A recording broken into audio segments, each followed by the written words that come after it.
Right. Progress. We've got all the floor down now.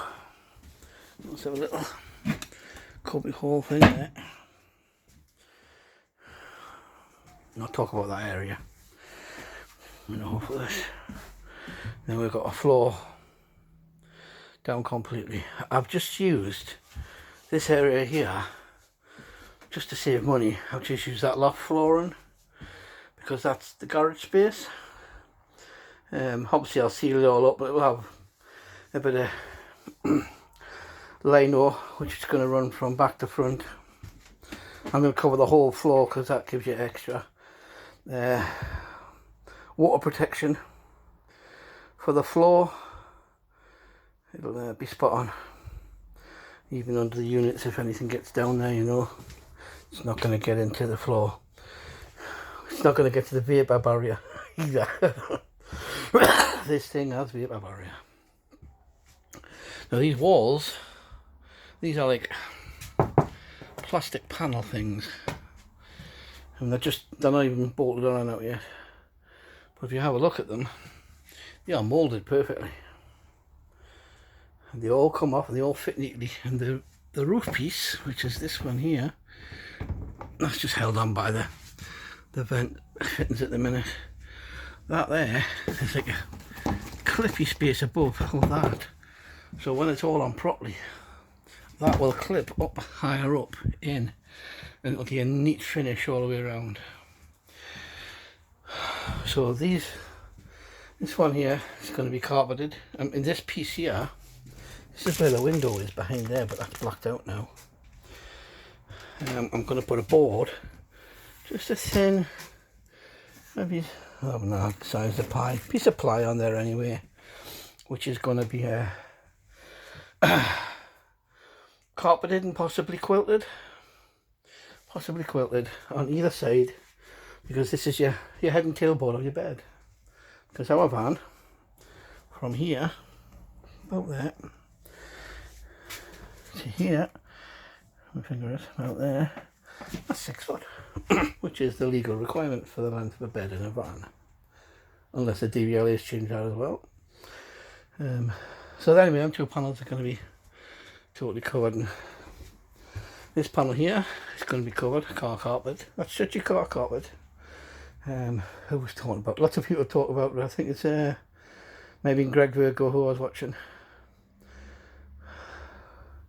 showing you how to put that stuff on. So I'm going to do that as well. Also I've got little bits of trim that go around here. I'm going to carpet them and all, and I'm going to do these bits on the door. It just finishes it off and doesn't give it that cold. I mean, I feel so cold with it. Right, and the door has just got like door cards, which are going to be covered, same as the back door cards. They're going to be covered. They're all the same sort of plastic stuff, so the stuff's ready made for us. It's an easy job, that part. The floor, like I say, the floor's going to be linoed. That's where we're bent there. The colours come off, but that's where we're Chinese diesel heater, which I have to say works a treat, mind. This thing gets lovely and toasty. There's a vent there that I put in, but there's also the one there that was already in the van, and that's going to go up to this height, maybe around the feet area, and this one's going to blow down the centre of the van. Of course, there's the controller for it. Very, very easy to operate. It has a remote control, but personally I think that's going to be pointless. And yeah, and this is this panel here is the bathroom panel, but we're not gonna cover that carpet, obviously, because it's gonna be a shower in there. But what we do have on it, because of what it's made of, it's waterproof, so splashes aren't going to affect it. Obviously I'm going to have to do something about this. Once that's closed in there, I'm going to have to put something on here something there to protect that. The water going down the sides, I don't know, I haven't looked at that yet. I have a toilet roll list, and it's somewhere down the list of jobs to do. Oh, we're getting there. I do have little problems at the minute. I've got this thing here on the back door, that there, that bit there is supposed to clip into that. But this is how I got the van. That's just bent over. That's why I haven't put anything in that cap yet, because it gives us access to that. I don't know to hit too hard, because I can put a bar in and hit it. I don't want to snap that piece. I don't know if it's a snappable bit. I don't know much about it. But it's not that bit that's actually bent. It's like a little bit goes through the middle, a little rod, pole thing, whatever you want to call it.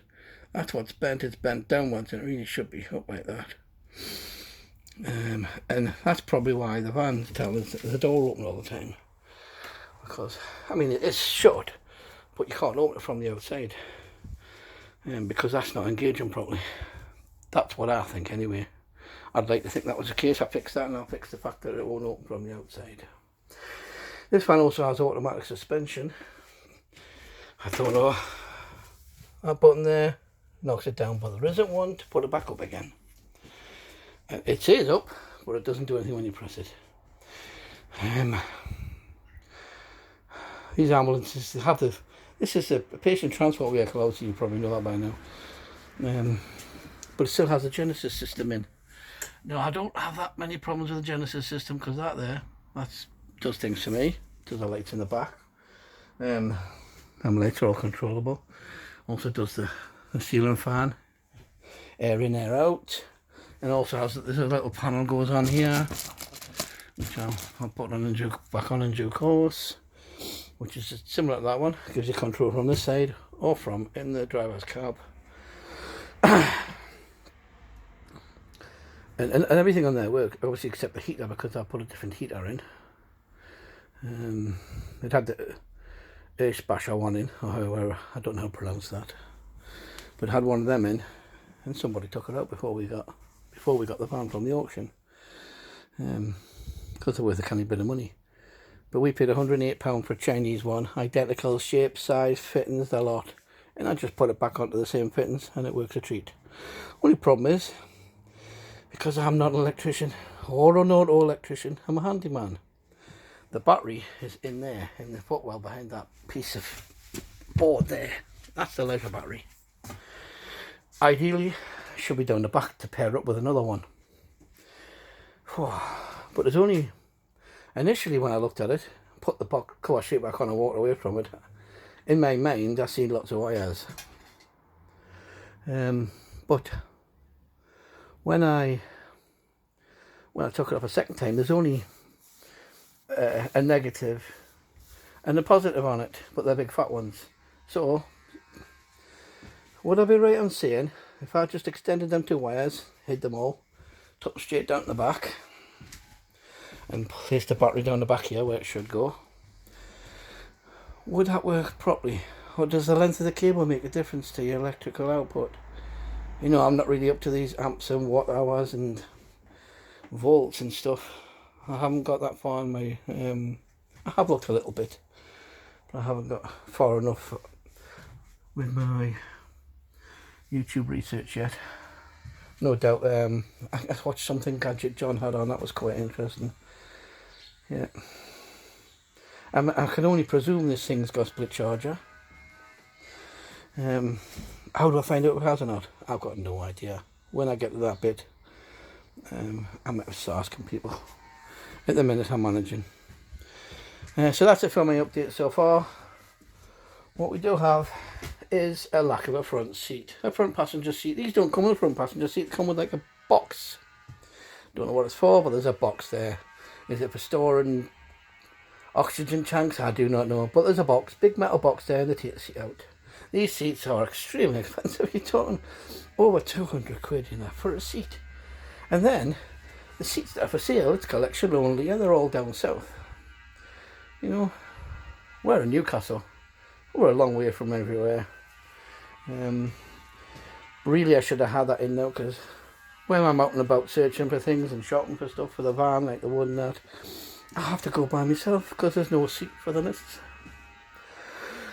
So, I need a seat. It's going to be a single one because we want to be able to walk from back to front, and obviously it's going to have a swivel on it as well. That's hence that step there. So your feet aren't dangling off like a 5-year-old when you're sitting in the seat. That'll be in talk about more about that in more future videos.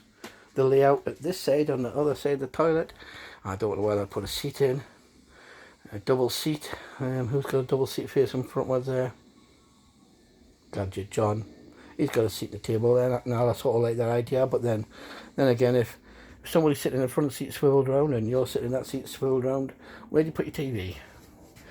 And I know we're not going to be watching TV that much, but you know, in the night time I like to put some account to fall asleep to, and so does she. You know, just something to watch. I've got a crease, I might have put a screw or two more on this wood. Yeah. I'm waffling on now. What do you call that a day? Speak to you soon. Bye bye.